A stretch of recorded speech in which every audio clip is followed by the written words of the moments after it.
Listo, buenas tardes con todos. Agradecemos su presencia y participación. El objetivo realmente de la invitación que les habíamos hecho y les habíamos planteado era precisamente poder revisar con ustedes. Hemos tenido varios acuerdos ministeriales que han sido emitidos en los últimos días por parte del Ministerio de Trabajo. Simplemente para efectos de la metodología de la charla que vamos a dar, las preguntas ustedes las pueden hacer por chat, se van a tener las preguntas al final, ¿sí? Es decir, vamos a revisar toda la nueva normativa que ha sido emitida por el ministerio y al final yo voy a leer las preguntas para ir atendiendo cualquier duda o consulta que ustedes puedan tener. Eventualmente, si tienen más consultas o dudas, las podemos atender también posteriormente por correo electrónico. Sí, entonces vamos a entrar en primer lugar a hacer un breve recuento de qué es lo que ha pasado y qué es lo diferente que se ha generado en estos días para que el ministerio ha tenido que emitir toda esta normativa. Tenemos un antes y un después que es importante, es el antes y después del estado de excepción y la emergencia sanitaria. Simplemente hacer un breve resumen que desde el 16 de marzo, cuando empieza todo el tema de la pandemia, digamos, de manera ya generalizada, y el gobierno toma las medidas necesarias, legales, para enfrentar esta situación que estamos viviendo, ¿no es cierto?, declara estado de excepción. El estado de excepción lo que permitía básicamente al gobierno era establecer los toques de queda, la restricción de movilidad, las restricciones de trabajo presencial, es decir, una serie de medidas de restricción que se dispusieron, ¿no es cierto?, y que no podían ser de manera ilimitada. Porque si bien es cierto, la pandemia sigue vigente, eso es indudable, pero el estado de excepción ya el gobierno no lo podía seguir manteniendo. Y es así que lo tuvo por aproximadamente 6 meses, con varias renovaciones, hasta que la Corte Constitucional determinó que efectivamente ya no podía el gobierno continuar prorrogando. Esto por una limitación de la ley, de la Constitución. Y pegado a esto estaba la emergencia sanitaria. Entonces, varias de las normas que emite el Ministerio de Trabajo, recuerden ustedes del acuerdo ministerial 077, tal vez el más importante de los que se emitieron, estaba disponiendo las medidas de suspensión, de modificación de la jornada y reducción de la jornada, estaban siendo atadas a la emergencia sanitaria. Es decir, no se ataron a la pandemia, sino a la emergencia sanitaria que venía también determinada por el estado de excepción dispuesto por el gobierno. Igual el teletrabajo emergente también estaba dispuesto de manera unilateral mientras dure la emergencia sanitaria. Entonces, si bien es cierto, tenemos de medidas definitivamente actualmente que hoy están siendo determinadas por los gobiernos municipales, ¿no es cierto?, en ese sentido, como los que hemos visto con los COEs, tanto cantonales como nacionales, están estableciendo temas de restricción de placas, etcétera, ¿no? Y lo otro es vía los permisos de funcionamiento por los cuales todavía no funcionan, por ejemplo, bares, discotecas, gimnasios, ¿no es cierto?, que no están habilitados por permisos de funcionamiento y operación. Entonces, en esa línea, al momento de terminarse el estado de excepción, que fue hasta el 12 de septiembre pasado, es decir, desde el día 13 de septiembre ya no tenemos estado de excepción. Todas estas medidas efectivamente dispusieron que el ministerio tenga que emitir nuevos acuerdos para aclarar y determinar de qué manera se iban a ir aplicando las disposiciones, ¿no es cierto?, en especial del acuerdo ministerial 077 y de la ley de apoyo humanitario. Esto no está fácil. Hoy he tenido algunas reuniones durante el día respecto a estos temas. No es un tema tan simple. Por eso quiero ser muy claro y tratar de ser lo más sencilla la explicación para que esto nos quede claro de cómo estábamos aplicando, ¿sí? Antes de empezar a ver estos acuerdos, porque estos acuerdos ya son modificaciones puntuales y específicas a los documentos que estoy haciendo mención, recordar algo sobre la reducción, porque ahí tengo un cambio en cuanto a reducción. La reducción de la jornada del trabajo vino dada antes de la ley de apoyo humanitario, así solo por ubicarnos en fechas. La ley de apoyo humanitario estuvo en vigencia desde el 22 de junio de este año. Antes de la ley de apoyo humanitario, la reducción de jornada que se aplica es la del Código del Trabajo, del artículo 47.1. ¿Cuál era la particularidad de esta reducción del Código de Trabajo? Que tenía que ser de mutuo acuerdo con el trabajador, reducir hasta el 25% de jornada y sueldo, y por 6 meses, prorrogable por 6 meses más. Esas reducciones, digamos que yo las pacté en marzo, es decir, se me estarían por terminar, o exactamente desde el 17 de marzo, que podría haberles aplicado, se estarían por terminarse los 6 meses, pero se podrían prorrogar por 6 meses más. Eso va a continuar vigente. ¿Sí? No es que con la terminación del estado de excepción y emergencia sanitaria, las reducciones pactadas antes, ¿no es cierto?, quedan sin efecto. Van a seguir vigentes por el tiempo que esté. Con la ley de apoyo humanitario, ¿no es cierto?, lo que se estableció y se determinó es que la reducción nueva de la ley de apoyo humanitario tenía las particularidades de que era unilateral por parte del empleador por un año, prorrogable por un año más, y podía bajar jornada hasta el 50% y el sueldo a no menos del 55%.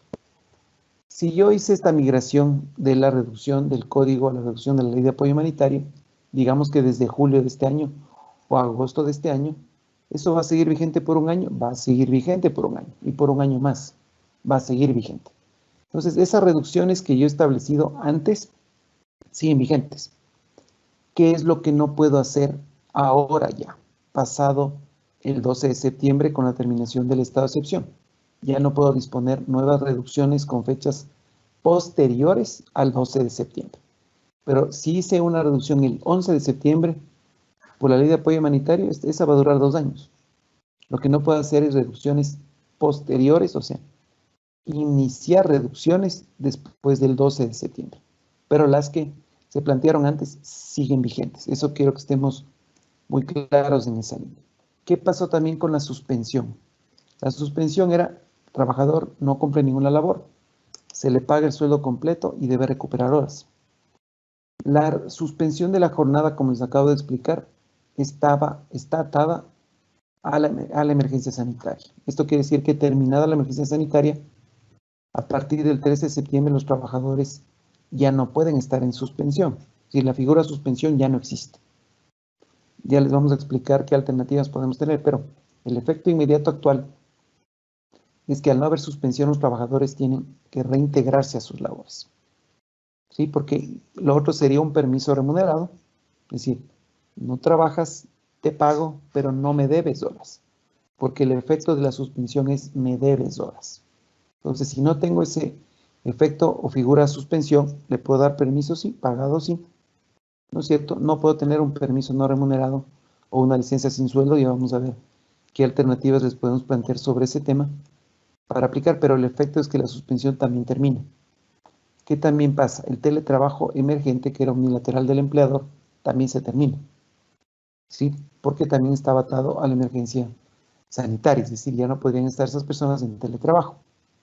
Sin embargo, sí existen alternativas para manejar y lograr estos efectos. Antes de pasar a eso, simplemente que estemos claros que las reducciones que se hayan establecido antes del 12 de septiembre siguen vigentes. Después del 12 ya no puedo aplicar reducciones nuevas. No, las anteriores se mantienen vigentes. Entonces, el Ministerio emite un primer acuerdo. Estos acuerdos ministeriales están publicados en el registro oficial vigentes desde el viernes pasado, 11 de septiembre. Entonces, tenemos este primer acuerdo ministerial 171, que este se refiere básicamente a un tema de las personas con discapacidad. Entonces me habla de excepciones para la aplicación del capítulo 3 de la Ley Orgánica de Apoyo Humanitario. ¿A qué se refiere el capítulo 3? El capítulo 3 habla de los temas laborales.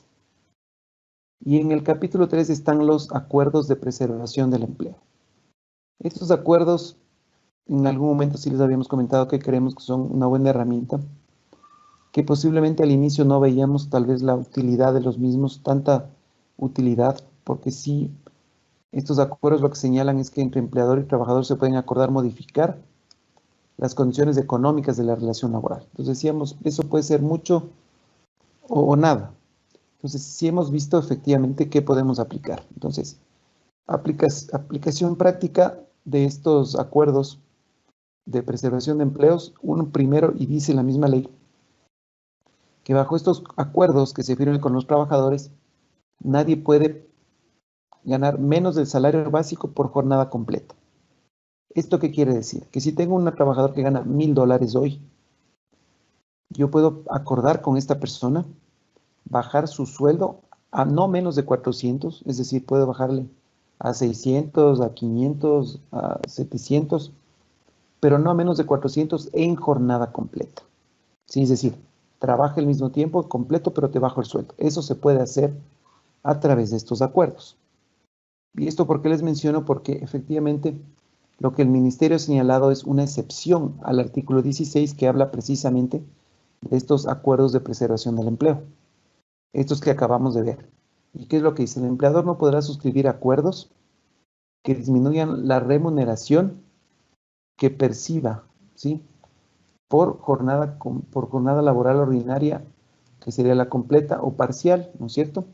El trabajador que tenga la condición de persona con discapacidad acreditada en el CONADIS o en el Ministerio de Salud, o sea calificado como sustituto de una persona con discapacidad debidamente acreditada por el Ministerio de Trabajo. Entonces, lo que les acabo de mencionar, yo puedo acordar con cualquiera de mis trabajadores bajarle el sueldo y que trabaje jornada completa, siempre y cuando el sueldo no sea menos del salario básico, del mínimo general o sectorial, excepto discapacitados y sustitutos. Ellos no entran en esta posibilidad de acuerdo. Entonces, si tengo una persona con discapacidad que gana $600, yo no podría firmar un acuerdo de estos con esa persona y decirle te voy a pagar 400 por jornada completa, porque le acaban de crear una excepción a esa posibilidad de acuerdo, ¿sí?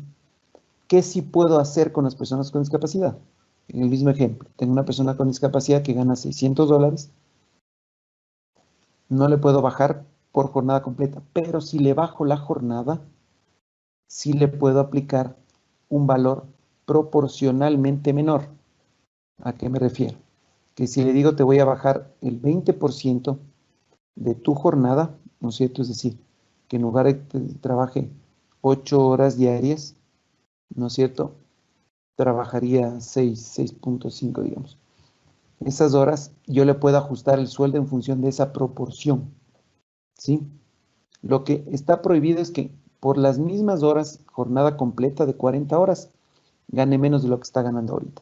Eso no puedo aplicar con una persona discapacitada, pero sí le puedo ajustar el sueldo en función de que le ajuste la jornada, ¿sí? Entonces, le puedo ir bajando, ¿no es cierto?, la jornada e irle ajustando el sueldo en la misma proporción. Eso sí puedo aplicar, ¿sí? Entonces, en esta parte estemos claros, al resto de trabajadores sí les puedo bajar el sueldo, no atado a la reducción de jornada, que no sea menos del básico, menos a las personas con discapacidad y a los sustitutos, a través de estos acuerdos, ¿sí?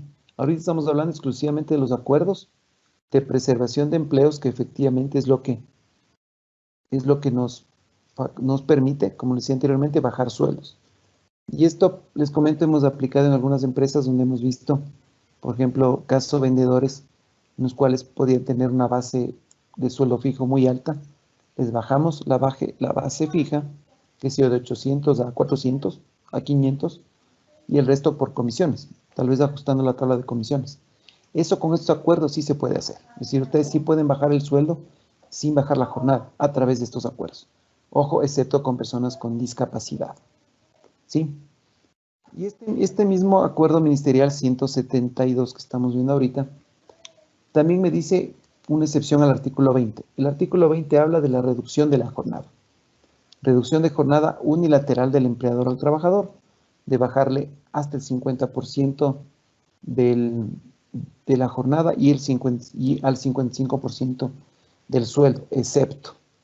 Dice, podrá aplicar la reducción emergente siempre que no se disminuya la remuneración al trabajador que tenga la condición de discapacitado nuevamente o sea calificado como sustituto acreditado por el ministerio. Entonces, lo que aquí le están diciendo es Usted le puede reducir la jornada a una persona con discapacidad a un sustituto siempre y cuando no le baje el sueldo. Entonces, va a ser medio inconsistente, ¿no? Es decir, te puedo bajar la reducción al 50% de jornada, sí, pero no le puede topar el sueldo. Entonces, la reducción de jornada de la ley de apoyo humanitario no se puede aplicar, ¿sí?, para personas con discapacidad. Y aquí existe una disposición general, ¿no es cierto? Y aquí, bueno, aquí se habla de una obligación, que esto es importante. El trabajador dice que tenga la condición de persona con discapacidad o sea calificado como sustituto, debe notificar al empleador en 7 días, desde que haya sido notificado con el acuerdo de reducción. ¿Sí? Entonces, claro, si tú envías una comunicación de reducción, el trabajador tiene 7 días para informar que es discapacitado o sustituto, ¿no es cierto? Y si no hace esta notificación, no se acoge a esta excepción. ¿Sí? Entonces, esto quiere decir que si se le informa de la reducción de la jornada, ¿no es cierto?, y el trabajador no dice es que soy sustituto o es que soy discapacitado, en 7 días hábiles sí le aplica la reducción. Pero a los trabajadores que yo ya sé que son discapacitados, porque ya tengo conocimiento como empresa, ya no les podría aplicar. Entonces, aquí que viene, digamos, que viene en cuanto a lo que es, a la disposición que está señalando, de acuerdo con las reducciones que yo apliqué antes de que salga este acuerdo. Entonces, en este numeral lo dice, en caso de los empleadores que previo a la expedición de este acuerdo hayan suscrito acuerdos que era con los del Código del Trabajo o hayan aplicado reducción emergente, que es la ley de apoyo humanitario, que disminuya la remuneración de los trabajadores discapacitados o sustitutos, dice, deberán dejar dichos acuerdos sin efecto a partir de la siguiente remuneración. Entonces, digamos que yo tengo aplicado reducción, sea por acuerdo por Código de Trabajo desde marzo o abril, o la de la ley de apoyo humanitario desde el mes de julio de este año, ¿sí? Ya no voy a poder aplicar. ¿Desde qué mes no voy a poder aplicar? Como estas normas se expidieron a partir del 11 de septiembre, está vigente, septiembre voy a pagar con la reducción, ¿sí? Todavía voy a aplicar con la reducción. La siguiente remuneración, ¿no es cierto?, que voy a aplicar sería la de octubre. Entonces, a partir de octubre ya no voy a poder aplicar, ¿no es cierto?, la reducción a las personas con discapacidad o sustitutos. Entonces, ¿qué es importante que yo conozca de aquellas personas que estén registradas, ¿no es cierto?, como personas con discapacidad y también como sustitutos? Entonces, para hacer un resumen práctico, ¿qué vamos a hacer con las personas con discapacidad? Uno, no les podemos ya aplicar la reducción de la ley de apoyo humanitario.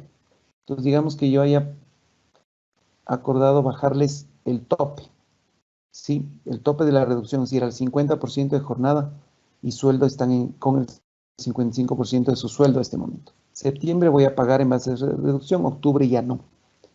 Ahora, ¿qué puedo hacer con las personas con discapacidad? Posiblemente personal con discapacidad esté en suspensión, ¿sí? Hay una primera aclaración, porque sobre esto ha habido bastante confusión. ¿Están prohibidas las personas con discapacidad de trabajar presencialmente? No. No están prohibidas absolutamente de trabajar. Existe una normativa que sí les habíamos comentado a la mayoría, que expidió el Ministerio de Salud, el IES, el Ministerio del Trabajo y el Ministerio de Industrias, señalando que las personas con discapacidad, las personas con vulnerabilidad, entiendas, embarazadas, lactancia, maternidad, no porque no están trabajando, personas con enfermedades catastróficas, pueden trabajar en tanto el médico ocupacional de la empresa les autorice trabajar presencialmente. Sí, prohibido totalmente no está. Entonces, si el médico de la empresa les autoriza, pueden trabajar. Ojo, la autorización del médico no quiere decir que el médico me diga que no se van a contagiar. Eso actualmente nadie está inmune a contagiarse. Entonces, tampoco se le está diciendo al médico que autorice señalando que no se van a contagiar. Va a autorizar en el sentido de que la persona efectivamente se considera que tiene la misma vulnerabilidad o algo de vulnerabilidad tal vez no tan incidente en el caso del contagio que cualquier otra persona que no tenga la condición de discapacidad. Entonces, bajo estas condiciones, la persona con discapacidad sí puede volver a trabajar, ¿sí? Obviamente bajo los protocolos de seguridad que son para el resto de trabajadores, igual con los equipos de protección personal y todos los demás mecanismos de prevención. Entonces, punto 1, sí pueden volver a trabajar presencialmente. Entonces, ahí tengo el primer tema. Si ya no tengo suspensión, las personas con discapacidad tienen que volver a trabajar, tendrían que volver a trabajar. Ahora, si el médico considera que efectivamente la discapacidad genera tal nivel de vulnerabilidad que prefiere no autorizarle, entonces, ¿qué opción tengo? Ya no tengo figura de suspensión. Tengo las opciones de firmar estos acuerdos de preservación de empleos. Uno, para aplicar el mismo efecto de la suspensión, ¿sí? Pero a través ahora de un acuerdo, ¿no es cierto?, de preservación de empleo firmado con el trabajador que va a decir, tú no trabajas, te pago el sueldo y me debes horas. Eso sí lo puedo hacer a través de este mecanismo, pero obviamente con acuerdo con el trabajador. Incluso podría pactar, no trabajas nada porque no está cumpliendo jornada, te pago menos, te pago el 50% porque no está trabajando. Te pago el 20%, te pago el 70%, el 80% o te pago nada. Sí, eso sí lo puedo pactar con esta persona. Y me debes horas en función de lo que te pago. Entonces, si decido y acuerdo con esta persona, no vas a trabajar nada, te voy a pagar el 50% del sueldo y me debes las horas equivalentes al 50% que te estoy pagando. Y me vas a pagar en algún momento. Eso es válido, totalmente válido. Eso sí puedo aplicar. La otra opción, ¿no es cierto?, podría ser también que acuerde a través de estos mismos acuerdos de preservación de empleos, ahora sí, una especie de licencia sin sueldo. Ojo, no es la licencia sin sueldo. En el país la única licencia sin sueldo es paternidad y maternidades extendidas, no hay otra. Entonces sí puedo pactar en estos acuerdos, no trabajas, no te pago sueldo, te mantengo afiliado. Nosotros hemos aplicado y estos modelos, algunas empresas han aceptado, la verdad, los trabajadores en su totalidad en un gimnasio aceptaron. Y le sugerimos a la empresa que asuma el aporte personal, ¿no es cierto? Para que ya no le está pagando sueldo. Y asuma, esto es sugerido exclusivamente, asuma la empresa el aporte personal y si tiene préstamos quirografarios o hipotecarios, eso sí, ustedes conocen que eso, el INSS genera la planilla y el empleador tiene que pagar, independientemente de que el trabajador tenga ingresos, no le alcancen o no tenga ingresos, tiene que pagar para no caer en mora. Y eso sí, contabilizar como una cuenta por cobrar al trabajador posterior y que eventualmente pueda luego irle descontando en el tiempo. Entonces, estas son alternativas efectivamente, ¿no es cierto?, que se pueden ir dando en estos casos con las personas con discapacidad. La otra opción es que efectivamente trabajen ya presencialmente, que hagan uno de estos acuerdos para ajustar la jornada y ajustar el sueldo, digamos, ¿no es cierto?, en función, de manera proporcional, para que puedan ir cumpliendo también con sus labores. ¿Qué pasa si la persona no acepta? Entonces, la persona con discapacidad que hoy está en suspensión, el médico no autoriza que trabaje presencial, no quiere firmar estos acuerdos, porque el acuerdo básicamente sería, no trabajes, te pago todo el sueldo y me debes recuperar, o te pago algo del sueldo y me recuperas lo proporcional. ¿Qué pasa si no acepta? Entonces, claro, ahí tendríamos que analizar el tema de que efectivamente la persona tenga que reintegrarse, que el médico autorice que se presente y si ve un tema de vulnerabilidad, pues tendrá que cumplir sus labores en horas donde no exista personal en la empresa. Ejemplo, podrás trabajar de 6 de la mañana a 8, me imagino, o de 5 de la mañana cuando no entre nadie todavía y luego cuando ya la gente, el resto del personal no trabaje. Si es que el médico autoriza el trabajo presencial de la persona con discapacidad, el trabajador con discapacidad tiene la obligación de trabajar la jornada presencial. Si no lo hace porque dice que es discapacitado, porque tiene miedo, porque etcétera, etcétera, etcétera. Ojo, estamos hablando en el caso, digamos, de una reacción hostil, de que diga que no quiere firmar ningún acuerdo, para precisamente darle a la empresa alternativas. de su manejo. Si es que no se presenta habiendo sido autorizado por el médico ocupacional a trabajar, ¿no es cierto? Y no se presenta a la jornada presencial, estamos en una causa de abandono del puesto y que puede ser susceptible de un proceso de visto bueno. Entonces vamos viendo los grados y en función también de las posibles reacciones que efectivamente, ¿no es cierto?, se puedan establecer en relación a lo que nos da la normativa en este caso. ¿Sí? Entonces, este es un primero que sí me genera una diferenciación con este grupo. No estamos de acuerdo con esta normativa, le hemos hecho conocer al Ministerio del Trabajo que no estamos de acuerdo porque lo que está haciendo es generando más conflicto, digamos, a la relación laboral con las personas con discapacidad. Y lastimosamente, ellos tienen unas asociaciones, ya les han mandado información, o sea, no les han mandado el documento como tal explicándoles qué se puede y qué no, sino que simplemente no les pueden topar el suelo, ¿no es cierto? Y además que no pueden trabajar presencialmente, cosa que tampoco es. Entonces, como ven, sí tenemos alternativas y opciones que podríamos aplicar, si es que definitivamente aquí se tendrá que analizar caso por caso, es decir, la persona con discapacidad tiene posibilidad de trabajo presencial, sí o no, definitivamente, porque recuerden que estas personas en algún punto estaban trabajando presencialmente.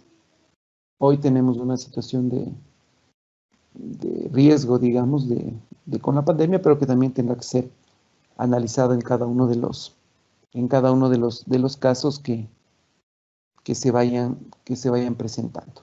Entonces, este es un primer acuerdo ministerial que sí me está dando estas normativas que sí puedo ir aplicando en esa línea, ¿sí?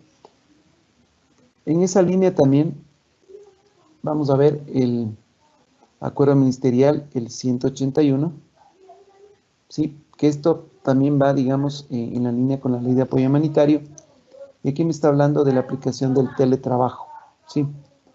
Recuerden que la ley de apoyo humanitario lo que hizo es incorporar, la ley de apoyo humanitario incorporó al Código del Trabajo la normativa del teletrabajo ya como una modalidad de contrato de trabajo. Antes no estaba, antes de la ley de apoyo humanitario hay un acuerdo ministerial que está vigente todavía y que establecía la normativa, pero ya está en el código. Y en la ley de apoyo humanitario sí establece que efectivamente el teletrabajo ya se incorpora al código. Entonces, ¿qué es lo que dice este acuerdo ministerial sobre el teletrabajo? Lo que hablamos anteriormente, el teletrabajo emergente, que era una disposición unilateral del empleador, terminó con emergencia sanitaria. A partir de la ley de apoyo humanitario, en la ley de apoyo humanitario ya se habla que el teletrabajo tiene que ser acordado con el trabajador. Aquí hay dos momentos. El trabajador nuevo, ¿no es cierto? El trabajador nuevo firma un contrato de teletrabajo, ¿sí? Entonces, entra a trabajar y ya tiene un contrato de teletrabajo desde ahí de inicio. O los trabajadores actuales se firma un adendum por el cual adoptan y acuerdan modificar el contrato de trabajo para establecer la modalidad de teletrabajo. En los formatos de adendums para los trabajadores nuevos, así como para los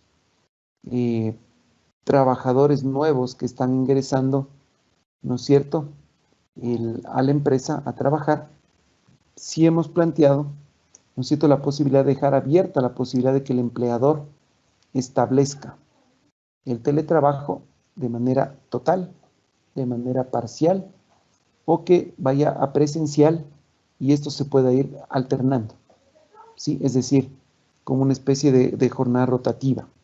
Entonces, sí lo hemos puesto y lo hemos dejado así para que el empleador diga, por ejemplo, esta semana teletrabajo total, la próxima presencial 3 días, el próximo mes presencial total, después vuelvo a teletrabajo y así pueda ir alternando en función de las necesidades que tenga.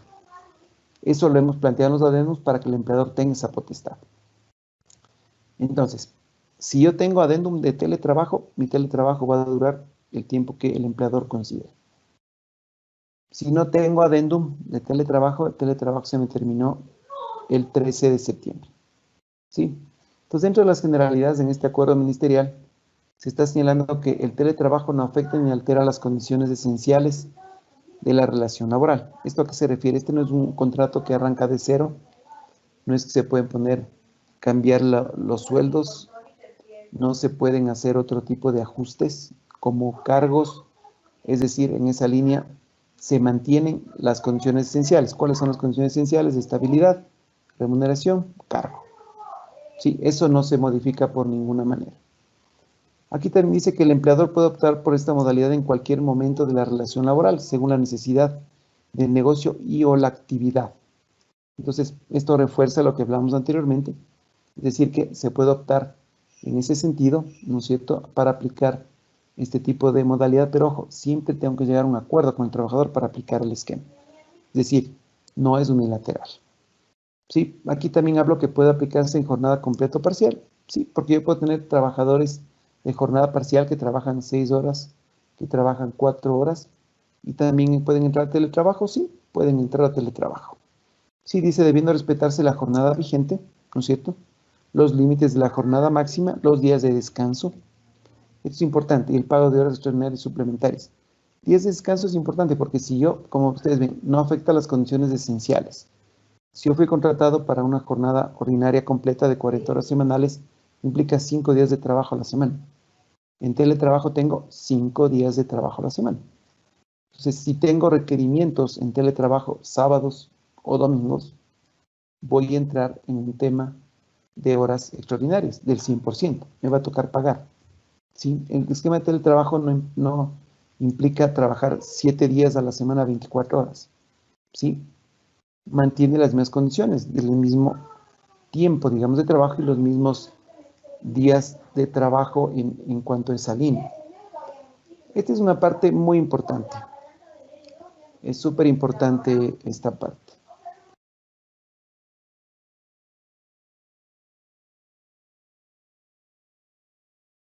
Entonces, esta parte es súper importante y hay que tenerla muy en cuenta.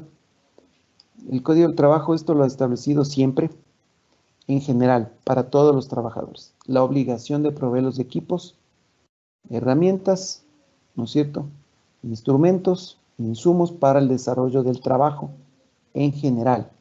¿Cuál es la diferencia? Que cuando tengo un trabajador presencial, la persona va allá, yo le doy la computadora, le doy el escritorio, le doy la silla, le doy el internet, le doy la luz, le doy el teléfono, le doy, etc. Entonces, no incurre en ningún, o no tiene que utilizar, digamos, herramientas propias, ¿sí?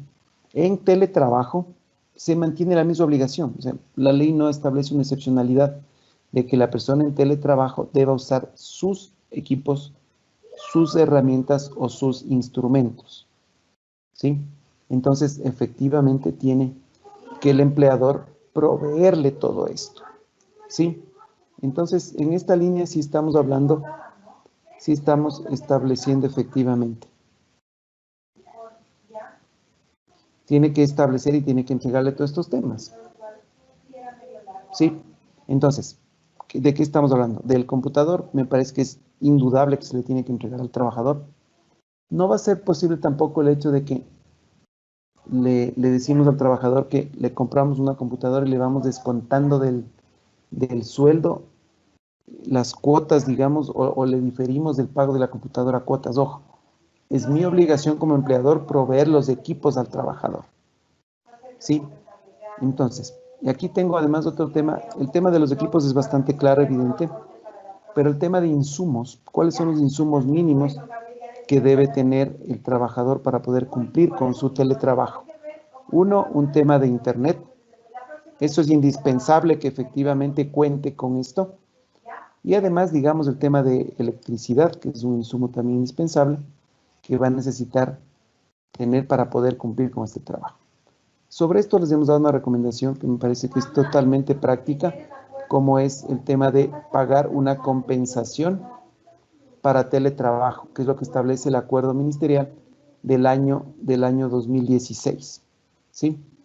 Entonces, en esa línea, esto me permite a mí que ese valor compense todos estos insumos que no le estoy dando. Porque si no, ¿qué es lo que podemos hacer directamente? ¿Qué es lo que podemos hacer directamente? Entonces tendrá que contratar directamente al internet, lo cual va a ser complejo.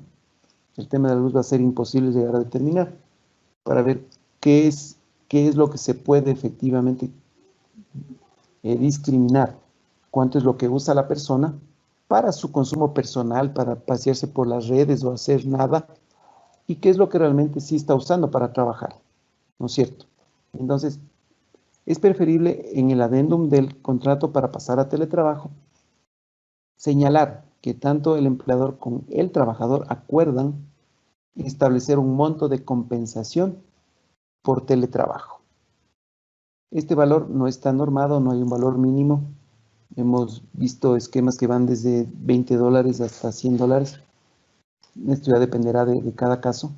Pero tengo yo un acuerdo con la persona en el que digo que el trabajador acepta que con ese valor se compensa todos los temas de insumos, de herramientas, de instrumentos que requiera. El tema del computador, como decía, me parece que sí es indispensable en ese sentido. Si yo no le entrego nada, ¿no es cierto? Si no le doy todos los insumos necesarios que necesita o no le doy todos los equipos, la persona mañana me puede reclamar, sí me puede reclamar el trabajador y decir, esta obligación que usted tiene no la ha cumplido y por lo tanto yo he usado mi computador, mi electricidad, mi internet, etcétera. Eso se podría cuantificar, sí, podría cuantificarse y me podrían sancionar y además hacer que reconozca estos valores. ¿Sí? Entonces, ¿qué es preferible? Tener este tema de un esquema de compensación, porque si la persona después, firmando el adendum y aceptando el monto de compensación, me reclama, yo voy a decir, mira, esto acordamos contigo y tú aceptaste, porque fue de común acuerdo, no es algo unilateral y por eso se recomienda que esté en el adendum en esa línea. ¿Sí? Aquí dice que obviamente el trabajador es responsable del cuidado de las herramientas y o equipos entregados. Es importante también porque efectivamente el equipo entregado, que puede ser el computador, ¿no es cierto?, está bajo su cuidado y responsabilidad y si le pasa algo, efectivamente, tendrá que asumir el costo. Sí recomendamos que se genere una política de teletrabajo donde todos estos temas se pongan con claridad. Si el equipo tiene seguro, obviamente, y si se daña, se roba, se cae, se daña, etcétera, ¿no es cierto?, se tendrá que pagar un deducible, que el trabajador sepa y esté consciente de que si eso llega a pasar, él tendrá que asumir y además saber qué tipo de coberturas puede tener dentro de la póliza, porque uno puede ser el tema contra robo y otro contra daño. Y si no tiene contra daño y se daña, ¿quién va a cubrir el valor del equipo? Pero aquí es importante que será responsable del cuidado de las herramientas y los equipos y de la confidencialidad también de la información, ¿no es cierto?, para la ejecución del trabajo. Entonces, nuevamente insistir en el tema de la compensación. Si no les están ustedes entregando la compensación, tendrían que entregarles todos los equipos y sobre todo insumos, que me parece que es lo más complejo en este caso, que sería internet y electricidad mínimo. Estarían incumpliendo y pueden ser sancionados o objeto de una reclamación por parte del trabajador. Recuerden que el trabajador tiene hasta 3 años después de que sale de trabajar en la empresa para reclamar judicialmente y podría reclamar que nunca se le dieron los equipos e insumos para cumplir con su teletrabajo. Sí, el tema de la desconexión, esto ya estaba en la ley de apoyo humanitario. El tema de la desconexión sí señala que el trabajador tiene derecho a una desconexión de 12 horas continuas en un periodo de 24 horas. Entonces, esto no quiere decir que el trabajador cumple una jornada de 12 horas, sino que tiene un rango de tiempo de 12 horas en las cuales se va a desconectar. ¿Qué es lo primero que se debe hacer aquí? Es fijar el tiempo de desconexión. Entonces yo puedo establecer que el tiempo de desconexión es desde las 9 de la noche a las 9 de la mañana del día siguiente, o desde las 10 a 10. Ojo, son 12 horas continuas, yo no puedo cortar las horas. Entonces, de 9 a 9, de 8 a 8, de 7 a 7, como quieran, pero sí informarle al trabajador cuál es el rango de desconexión. ¿Esto en qué sentido? Esto no es como para pagarle horas extras, sino que es básicamente que en ese lapso de tiempo de desconexión, dice el empleador, no puede establecer comunicaciones, ni formular órdenes o requerimientos al trabajador. Esto quiere decir más o menos, si usted le manda un correo y no le contesta, o si usted le llama y no le contesta, o si le manda un mensaje y no le contesta, usted no le puede sancionar, porque está en su periodo de desconexión. Siento decirle, oye, te mandé esto a las 10 de la noche cuando el periodo de desconexión está a las 9 y no me contestaste, entonces te voy a sancionar. ¿sí? No le va a poder sancionar por esto. Y además la empresa puede ser sancionada por violar el derecho a la desconexión. Dice aquí, excepto las circunstancias del artículo 52, estos son casos de emergencia, fuerza mayor. Ojo, la empresa no es la que va a calificar la fuerza mayor. Sí, porque a veces puedes llamarle a las 12 de la noche, entonces va a decir, se incendió la fábrica, me imagino. Algo de fuerza mayor y necesito una información urgente. Sí, entonces, ¿quién va a calificar la emergencia, ¿no es cierto?, de estos pedidos fuera, digamos, o dentro del derecho de desconexión? No va a ser la empresa, va a ser el ministerio, va a ser el inspector. Y recuerden que para el inspector el sentido de la urgencia va a ser completamente distinto al que yo pueda tener. Entonces, tengamos cuidado en ese tiempo. Dice que el trabajador tiene derecho a mantener el tiempo de descanso que tiene la jornada normal, incluido el tiempo de almuerzo. Es importante señalar esto, es decir, ok, tú vas a tener un tiempo de almuerzo, no sé, de 1 a 2, de 2 a 3, durante el cual también tendría este rango y este tiempo, ¿no es cierto? En el tema de jornada parcial también se puede aplicar el tiempo de descanso también que tengan jornada parcial, pero el tiempo de desconexión sigue siendo el mismo. ¿Sí? Es decir, son 12 horas en 24. Si así yo tenga jornada completa, jornada parcial de 6 horas o jornada parcial de 8 horas, el tiempo de desconexión va a ser de 12 horas y como les decía, tiene que fijarse un rango, ¿sí? A ver, aquí habla de el registro de notificación. Dice que previo a la aplicación del teletrabajo, el empleador debe notificar por correo físicamente al trabajador esta decisión. Entonces, efectivamente, si yo voy a ir rotando, ¿no es cierto?, las opciones de teletrabajo, de que esta semana sea presencial, de que la próxima sea mixta o totalmente teletrabajo, tengo que informar al trabajador para que efectivamente sepa cómo debe aplicar. También podría aplicar yo, digamos, un tema de teletrabajo, digamos, totalmente flexible, en el cual le doy total libertad a que la persona trabajador decida si quiere trabajar en teletrabajo, total, parcial o presencialmente. Sí, también hay esquemas así que se pueden aplicar. Es decir, no hay un horario en que yo diga los lunes y miércoles es presencial y martes, jueves y viernes es teletrabajo. Entonces, dependiendo del esquema que yo quiera aplicar. Aquí dice que una vez hecha la notificación, el empleador debe, en 15 días contados de la notificación, realizar el registro en el SUT. Ojo, si yo voy a tener un modelo flexible en el cual quiero ir variando la posibilidad de presencial, no presencial, etcétera, ¿no es cierto? Si yo ya registro el teletrabajo que voy a empezar a aplicar, simplemente, ojo, esto es para el teletrabajo nuevo que voy a empezar a aplicar. Los que tengo ya registrados en teletrabajo no tengo que hacer un nuevo registro. Entonces, si firmo un adendum a partir del 1 de octubre para teletrabajo, hago ese registro y cada movimiento que vaya haciendo, es decir, teletrabajo o todo octubre es teletrabajo, pero en noviembre quiero que ya sea parcial o quiero que unas semanas sean presenciales, no tengo que avisarle al ministerio de estas modificaciones que vaya haciendo. Aquí se habla de un tema de imposibilidad de teletrabajo. Entonces, cuando la naturaleza de las labores imposibilita, el empleador no podrá hacer uso de la modalidad. Pues claro, no todo va a ser factible para aplicar teletrabajo. Esto dependerá de la naturaleza de las labores, ¿no es cierto? Es decir, si es que es factible o no, porque caso contrario, le estoy enviando a la casa sin funciones, ¿sí? Entonces, aquí dice que igual, cuando la naturaleza de la labor permite el teletrabajo, pero el trabajador se ve imposibilitado de ejecutarla por circunstancias particulares y no atribuibles al mismo. Entonces, ¿esto en qué sentido va? Si yo le tengo a una persona en teletrabajo y la persona me dice, yo no puedo. Entonces, a mí un poco se me ocurre que esto no podría aplicarse. ¿Por qué? Porque donde él vive no hay internet. Podría ser, se me ocurre, no hay luz, porque es lo que le impediría. No se me ocurren otras opciones en las cuales se establezca una imposibilidad, pero podría ser que donde vive no llegue un servicio de internet. Entonces, esto que dice decir que, y esto es importante porque dice que en 3 días, si es que no informa de estas imposibilidades, se configura el abandono del puesto. Y esto me da lugar a un visto bueno. Entonces, ¿cómo yo puedo aplicar un visto bueno por abandono a una persona que esté en teletrabajo? Porque cuando usted lo tiene presencial, saben que si no va a trabajar 4 días, le pongo un visto bueno, consecutivos. Pero en teletrabajo no, porque no tengo una presencia, un registro, una marcación de asistencia, ¿no es cierto? En este caso, si la persona desaparece, digamos, no contesta correos, no se conecta, no contesta el teléfono, no atiende mensajes, si es que no informa la imposibilidad, como decía, se le fue el internet, se le dañó la computadora, lo que fuera, y eso le impide cumplir con sus labores, ahí sí le puedo poner un visto bueno al cuarto día, ¿sí?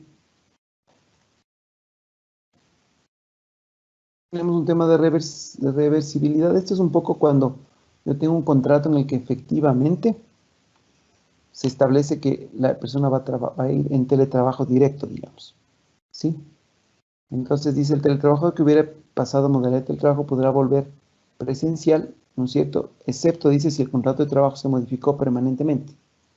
Entonces, yo modifiqué el contrato y puse que siempre teletrabajo, ¿sí? O por disposición de autoridad cuando no fuera posible el trabajo presencial, que es lo que estamos pasando. De alguna manera estamos pasando, hoy ya tenemos normas más flexibles que sí nos permiten regresar a presencial. Entonces, aquí se puede establecer el pactar, ¿no es cierto?, el teletrabajo completo, ¿no es cierto? Pero la recomendación que les dimos es tener en el adendum la flexibilidad de que el empleador puede ir estableciendo si el teletrabajo es parcial, si es total o si es presencial totalmente. Sí, los nuevos contratos de teletrabajo se deben firmar por escrito, ¿no es cierto?, con los requisitos del código, que esto es lo normal, y también con un periodo de prueba que también se señala. Entonces, es indispensable, sí, efectivamente, firmar el adendum de teletrabajo para poder aplicar teletrabajo de aquí en adelante. Sí, la jornada dice que no puede exceder los límites establecidos en el código, aquí hablamos también. El tema el teletrabajo no es tanto un tema de horarios, un tema de cumplimiento de metas, de rendimientos, porque precisamente el teletrabajo busca es una flexibilidad de tiempos en la combinación de las tareas laborales y las tareas personales o de hogar. Pero sábados y domingos, reitero nuevamente, siguen siendo de los días de descanso. Dice que igual la remuneración no puede ser menor al básico, ¿no es cierto? Y dice no estará obligado al pago de beneficios que no estén siendo utilizados por el trabajador. Por ejemplo, esto, si es que yo he pactado con mis trabajadores darles el servicio de alimentación y están trabajando desde casa, yo no tengo que compensar esa alimentación que les daba anteriormente, ¿no es cierto? Porque no están utilizando o accediendo a este beneficio de alimentación o un tema de transporte. También en cuanto a esa línea. Es importante, el teletrabajo no es excluyente de ningún tipo de contrato de trabajo que sea celebrado con anterioridad. Entonces, ¿yo puedo hacer contratos especiales de emergentes con teletrabajo? Sí. ¿Puedo hacer contratos de jornada parcial teletrabajo? También. Aquí dice, excepto los que sean que por su naturaleza las labores la hagan inaplicable. Efectivamente, si tengo trabajos indispensablemente presenciales, no podrían aplicarse como teletrabajo. Entonces, como ven, este tema de teletrabajo también va normando aquí, sí, como un resumen pequeño, es firmar los adendums con la flexibilidad de que el empleador disponga cómo aplico el teletrabajo. Y el tema de la compensación económica es fundamental. Vamos a tener problemas si es que no lo hacen, porque el trabajador va a reclamar que no se le han dado las herramientas o insumos. Entonces esto sí es indispensable. Y lo mejor es que efectivamente pueda acordar el pago de esta compensación, que como ustedes ven, no hemos visto que sean montos excesivamente altos o exagerados en cuanto a esa línea. Sí, tenemos otro tema que es muy importante, que son las directrices para la validación de los certificados médicos dentro del periodo de emergencia sanitaria. Esto es básico. A ver, aquí esto tiene una trascendencia importante. ¿Por qué? Porque estos permisos que se dan por el contagio de un trabajador, ¿no es cierto?, me van a servir para la aplicación de subsidios. El subsidio por enfermedad, ¿no es cierto?, en este caso, o por el tema del contagio, ¿no es cierto?, implica que el IES le va a pagar el 75% del sueldo al trabajador y yo como empleador no estoy obligado a pagarle nada. Ese 25% es obligatorio solo en maternidad y es un tema que queda a voluntad del empleador, si quiere pagarle o no ese 25%. Pero de inicio legalmente no estoy obligado a pagar ese 25% adicional. salvo en maternidad. Entonces, estemos claros con esto. Entonces, ¿qué es lo que dice el IES? Porque esto lo emite el IES. Dice, se validarán los certificados médicos emitidos por COVID, ojo, por médicos particulares, médicos de empresas, instituciones públicas y privadas, siempre que cumplen estos requisitos. Entonces, miren, de entrada, si el certificado médico del COVID y de los días de permiso que se le da no cumple con los requisitos que están aquí, no voy a acceder, no voy a acceder al subsidio. Entonces, de entrada, lugar y fecha de emisión, esto ya está vigente, ojo. Lugar y fecha de emisión, nombres y apellidos del afiliado, como está en la cédula, número de cédula, diagnóstico con codificación CIE10, no desconozco a qué se refiere, me imagino que es algún tema técnico, pero tiene que constar esto. Dice los números de días de reposo, importante. Nombres del médico con su firma, sello del médico, y dice que si el certificado médico, si el certificado del médico particular debe estar redactado en computador, es decir, ya no nos van a aceptar los recetarios escritos a mano, hoja membretada del médico, hospital o clínica particular. ¿Por qué? Porque no dudo que empezaron a generarse una serie de certificados de estos con tal de faltar. ¿Sí? Y además, miren, dice, el médico emisor debe especificar en el certificado, aparte de los requisitos que vimos, tiene que decir si el estado de salud del paciente es asintomático o asintomático. ¿Por qué? De estos dos va a depender el número de días que el IES va a reconocer como subsidio. Y dice que si, miren, esto es muy importante, si el paciente se encuentra en posibilidad de realizar teletrabajo, en dependencia de su condición de salud y o actividad laboral. Esto tiene que constar también, esto el médico lo va a poner. ¿Por qué? Porque si el médico le da tantos días de aislamiento, ¿no es cierto? Y dependiendo la actividad que tenga, digamos, vendedor, contador, es decir, actividades que no sean indispensablemente presenciales, el médico puede decir, sí puede hacer teletrabajo. El rato que el médico ponga que sí puede hacer teletrabajo, ojo, el médico va a poner esto en base del estado de salud. O sea, porque ustedes han visto que ha habido gente que se ha contagiado y que sí ha podido cumplir su trabajo. O sea, más bien está aislado para no contagiar al resto. Pero que de alguna forma sí puede cumplir una actividad laboral. Ese rato el IES no les va a dar el subsidio, porque le va a decir, la persona sí puede trabajar. Por tanto, no está en un tema de reposo, sino de aislamiento. Entonces, esto es básico. Entonces, este es un tema que hay que pasarles a todos los técnicos de seguridad ocupacional de la empresa para que vayan pidiendo, para que cuando ya presenten a subsidio estos temas, ¿no es cierto?, señalen todos estos requisitos como hemos señalado. Ahora, aquí dice que se validarán para entrega de subsidios monetarios, ¿no es cierto?, por enfermedades.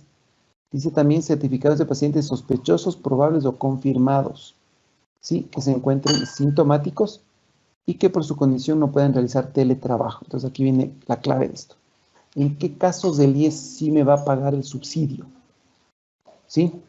Dice pacientes sospechosos, probables o confirmados, que sean sintomáticos. Ojo, aquí viene ya, aquí tengo 3 estados, pero tiene que el paciente ser sintomático y que por su salud no pueda hacer teletrabajo. ¿Sí? Aquí están 2 condiciones básicas. Si la persona es sintomática y sí puede hacer teletrabajo, no hay subsidio. ¿Sí? Y obviamente por la función de la que cumple si puede hacer teletrabajo. Entonces vamos viendo. En el caso de pacientes sospechosos o probables sintomáticos, ¿sí? Aquí me va que para la validación de los días de reposo se solicitará la entrega por parte del afiliado de un resultado de la prueba, la PCR. Y si en caso de ser negativa, se solicitará la modificación del certificado médico, especificando el diagnóstico correcto. Ojo, no solo es el diagnóstico del médico, ¿sí?, sino también el adjuntar la prueba. Dice, en caso de ser positivo, se le van a dar 14 días. Entonces, el IES va a reconocer el subsidio de 14 días.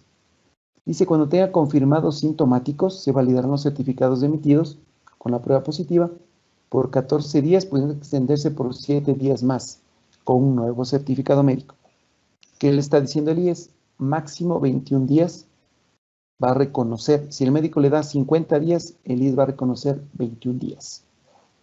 de subsidio, independientemente que si el médico le quiere dar más, el IES solo va a cubrir estos días. Entonces, para que yo tenga acceso al subsidio del IES del 75%, porque ojo, si el IES no le subsidia, no aplica este subsidio, a mí me toca pagarle al trabajador el sueldo completo. Así está en reposo, ¿sí? Entonces, para aplicar este subsidio del IES del 75% al trabajador, el sueldo, uno, es que el certificado cumpla con los requisitos que ya vimos. Dos, que el médico diga si pueden estar trabajar en teletrabajo, si es que la función del trabajador es compatible con teletrabajo y siempre y cuando su estado de salud le permita trabajar vía teletrabajo. ¿Sí? Y que presenten la prueba PCR con el certificado médico que vimos anteriormente. Y aquí están los días de subsidio de cobertura máximo que va a aplicar. ¿En qué casos del IES no me va a dar el subsidio monetario? ¿Sí? Entonces, en caso de que el trabajador sea sospechoso o probable asintomático, ¿sí? Entonces, ¿qué es lo que me dice aquí? Dice, para validar los días de ausencia en el trabajo, debe entregar el resultado de la PCR, ¿no es cierto? Si le dice negativa, se validará la ausencia del trabajador del número de días comprendidos entre la indicación de aislamiento y la fecha de entrega del resultado. Dice, debiendo el afiliado integrarse inmediatamente al lugar de trabajo, si es que es negativa la prueba. Si es positiva, dice que se validará la ausencia en el trabajo por 14 días a partir de la fecha de toma de la muestra. ¿Sí? Entonces, estos, reitero nuevamente, son certificados sin derecho a subsidio monetario. ¿Sí? Entonces, el IES no va a dar subsidio monetario en los casos de personas sospechosas o probables asintomáticos, ¿no es cierto? Y también en confirmados asintomáticos. Y se validará la ausencia, ¿no es cierto?, los certificados con la prueba PCR por 14 días a partir de la fecha de la muestra. Entonces, con esto queda totalmente claro. Nosotros confiamos en que todos los funcionarios del IES tienen pleno conocimiento de toda esta normativa nueva que ha sido emitida. Y si no, habrá que ir en función de esto, llevando y llenando todos los documentos que sean necesarios en esa línea para efectivamente poder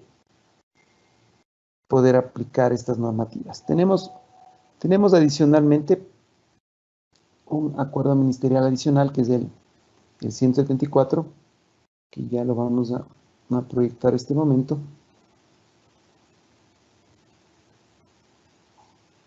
que habla precisamente también de los temas respecto de lo que es la suspensión, la reducción y la modificación de la jornada de trabajo. Entonces, como les había comentado anteriormente, a raíz del acuerdo ministerial 077 se expidieron varias normativas, ¿no es cierto?, como fueron la reducción, la suspensión y la modificación de la jornada. Este acuerdo 174 lo que hace es modifica el acuerdo ministerial 077, ¿sí?, donde se aplicaban efectivamente las directrices para estos esquemas. Entonces, ¿qué señala? Aquí dice que el presente acuerdo busca viabilizar la explicación de la reducción, modificación y suspensión, ¿no es cierto?, en circunstancias de caso fortuito o fuerza mayor. Entonces, aquí me está diciendo de la terminación de la reducción, modificación o suspensión emergente de la jornada laboral. Entonces, estas jornadas emergentes, ¿no es cierto?, entre reducción, modificación y suspensión, dice que podrán culminar por las siguientes causas. Ojo, aquí estoy hablando de la reducción, de la modificación o la suspensión. Entonces, ¿cuándo pueden terminar cualquiera de estas tres? Uno es por acuerdo de las partes, ¿sí? Es decir, tengo reducción y quiero terminar la reducción, entonces llego a un acuerdo y termino.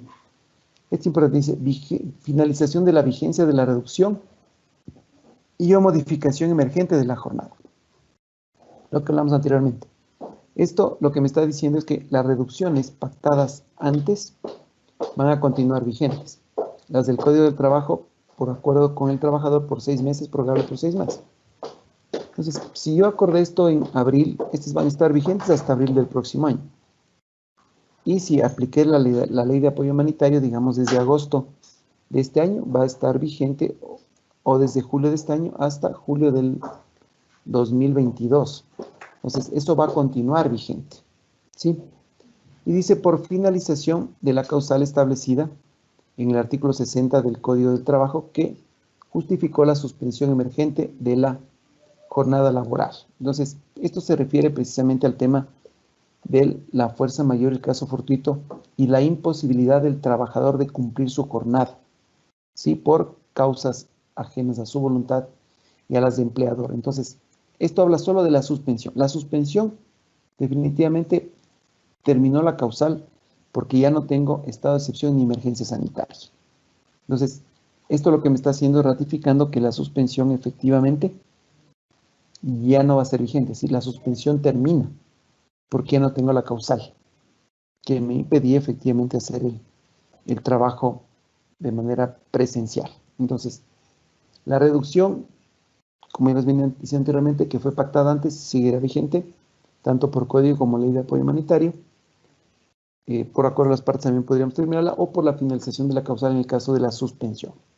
La suspensión para mí ya no está vigente al momento, ¿sí?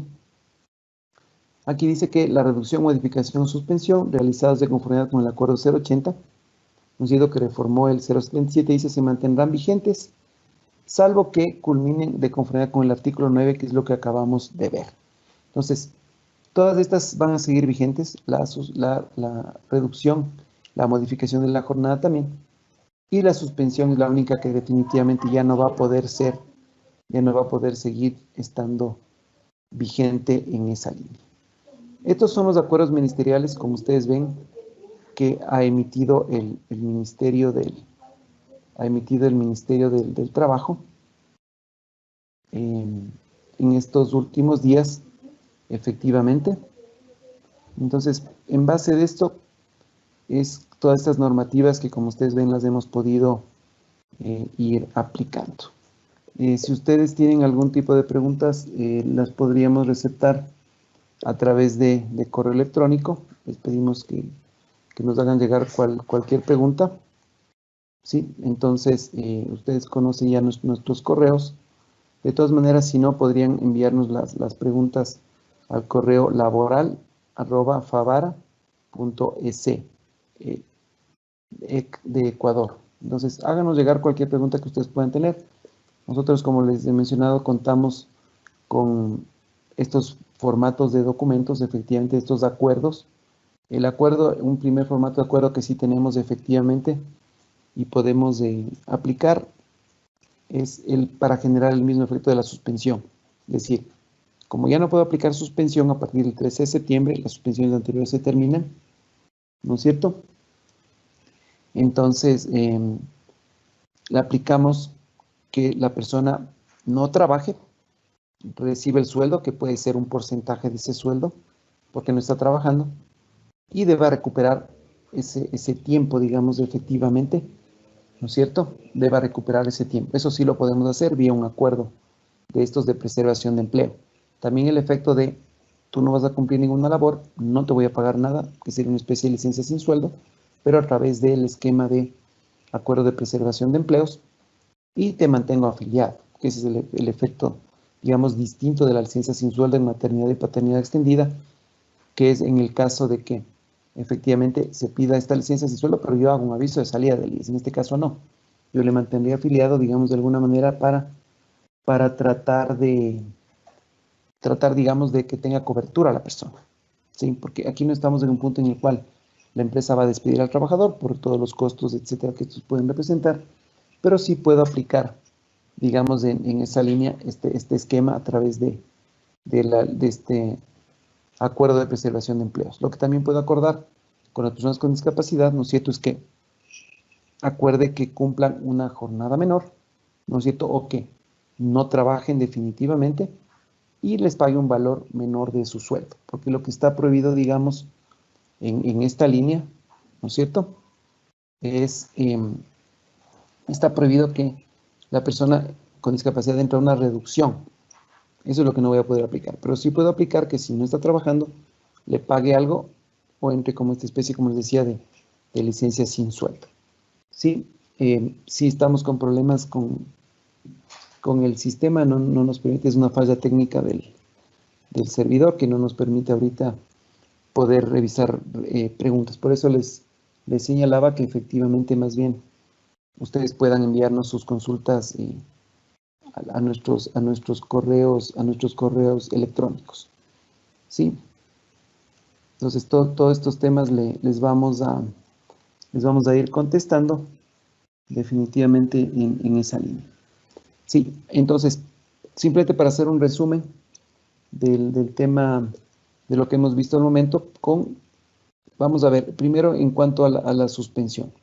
Con la terminación del estado de excepción y la emergencia sanitaria, todas las suspensiones quedan terminadas, ¿sí?, al día 13 de septiembre. A partir de ahí ya no tengo suspensión. Entonces, ahí tengo que estar claros de cuál es el efecto, ¿no es cierto? La suspensión era: no trabajas, te pago el sueldo y me debes horas. Entonces, al terminarse la suspensión, quiere decir que la persona vuelve a su estado natural anterior a la suspensión. Esto quiere decir que tiene que ir a trabajar presencialmente. Ahí tengo dos opciones. Una es teletrabajo, si es que es factible, o la otra es que trabaje presencialmente. Es que la labor que cumple no la puede hacerla presencial porque es discapacitado, por vulnerabilidad o por cualquier causa que pueda yo establecer. Puedo firmar este acuerdo de preservación de empleos para generar el mismo efecto de la suspensión, ¿sí? Es decir, no trabajas, te pago el sueldo completo o menos y me recuperas las horas equivalentes al sueldo que estás recibiendo. La suspensión está terminada, ya no se puede aplicar más la suspensión, ¿sí? La reducción sigue vigente hasta que se cumpla su plazo. Entonces, si fue a 6 meses, prorrogable por 6 meses, se tendrá que esperar que se cumpla el año. Si es de ley de apoyo humanitario, será por un año, prorrogable por un año más. Eso sigue vigente. Eso no ha cambiado y no se ha modificado. En cuanto al teletrabajo emergente, terminó también. El 12 de septiembre fue el último día de teletrabajo emergente, el unilateral. ¿Qué puedo hacer para mantener teletrabajo? Firmar el adendum. Si no firmo el adendum, para pasar a teletrabajo, y ahí sí, obviamente, ¿cuánto dura el nuevo teletrabajo con el adendum? Hasta que la persona siga trabajando conmigo. Entonces, eso sí va abierto, digamos, en esa línea. Y si no hago el adendum, la persona que está en teletrabajo tiene que volver a trabajar presencialmente. Ese sería el otro efecto que me está estableciendo de manera directa. ¿Cuánto tiempo pueden durar los acuerdos de preservación de empleos? Lo que yo pacte con el trabajador. Entonces, claro que habrá que tomar medidas. Es decir, yo no puedo ponerle a una persona: no trabajas, te pago la mitad y me debes horas. Y así nos pasamos 2 años, 3 años. Posiblemente me deba miles de horas que luego no me va a poder recuperar.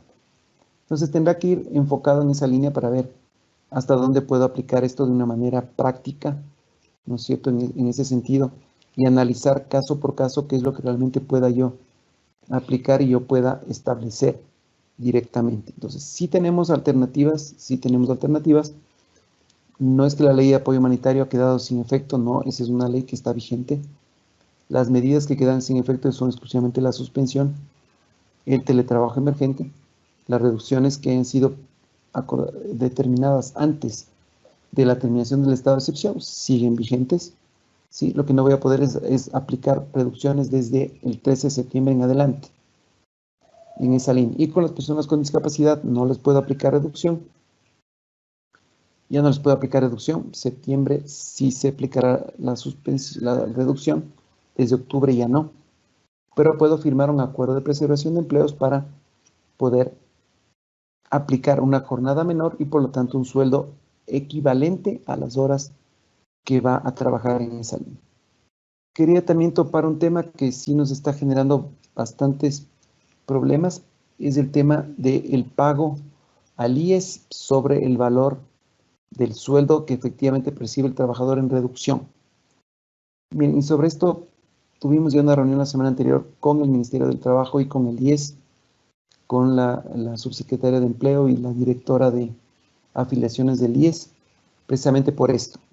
El IES y el Ministerio trabajaron en enlazar el SUT y el sistema del IES, porque el IES lo que dijo es: yo voy a tener el valor de sueldo en base de lo que me arroje el SUT.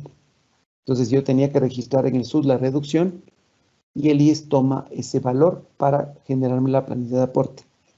Aquí tenemos un problema bastante de fondo. Y les voy a dar el mismo ejemplo que hicimos cuando tuvimos la reunión con el Ministerio y con el IES. Si una persona gana $400 y le aplico reducción del 25%, para mí el 25% de $400 son $100. Por lo tanto, la persona gana $300. Y es así como se aplica legalmente, porque la remuneración, recuerden, es mensual, incluye días hábiles y días de descanso. Porque si no, el sueldo variaría cada mes en función de días hábiles y en función de días de descanso.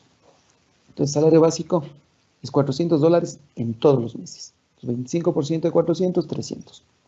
¿Cuál es el problema en el sistema del IES? Entonces, yo ya cargo en el SUT y pongo reducción 25%, sueldo 300. El sistema del IES no calcula por horas, sino por días. Entonces, ¿qué es lo que nos dice el IES? Me dice, vean, si usted le baja 25% de sueldo de jornada a la persona, ya no está trabajando 8 horas diarias, sino 6 horas diarias. Por lo tanto, ¿no es cierto? El IES por cada 8 horas de trabajo considera un día. ¿Sí? Entonces, si yo trabajo 6 horas diarias, el lunes cumplo 6 y tomo 2 del martes para sumar un día. Y después me quedan 4 del martes y me toca tomar 4 del miércoles para sumar otro día. Haciendo este cálculo, el IES saca 22.5 días. Esta es una regla de 3. Si trabajo 8 horas diarias, son 30 días. Si trabajo 6, ¿es cuánto? Esto da 22.5. Entonces, el IES dice, si usted trabaja 6 horas diarias, para mí, usted aporta sobre 22.5. Hay un problema adicional. El IES no tiene en su sistema la fracción. Como no puede poner 22.5, le sube a 23. Entonces, aquí tengo ya 3 problemas graves. Primero, el IES me dice, si yo pongo 23 por este 0.5 que le sumo, el sueldo de alguien que gane el básico no es 300, es 306. Entonces, primera cosa que le digo a la persona del IES, le digo, oiga, yo no le voy a aportar sobre más, porque su sistema no tiene la coma y no calcula horas.